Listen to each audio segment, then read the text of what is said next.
नमस्कार, मी doctor Mithali living आयुर्वेदामध्ये तुमचे सर्वांचे स्वागत करते। आजची आपली रानभाजी आहे आघाडा, त्यालाच आयुर्वेदामध्ये अपामार्ग असे म्हणतात। आघाडा ही रानभाजी गुणांनी लघु, वृक्ष, तीक्ष्ण व रस त्याचा कटू तिक्त, विपाक कटू व वीर्य उष्ण आहे। दोषकर्मानुसार ही भाजी कफवात नाश करणारी तसेच कफपित्त संशोधन करणारी आहे।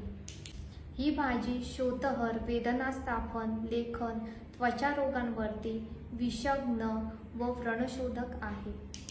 ही भाजी कृमिघ्न, रक्तशोधक, रक्तवर्धक, मूत्राशमरी म्हणजेच मूतखडा याच्यावरती उपयुक्त आहे। तसेच कास, श्वास याच्यावर सुद्धा याचा उपयोग आहे। अरुची, छर्दी, अग्निमांद्य, उदररोग, आत्मा या विकारांवर सुद्धा उपयुक्त आहे। अशी ही बहुगुणी आघाडा ही भाजी पावसाळ्याच्या दिवसांमध्ये नक्की खावी।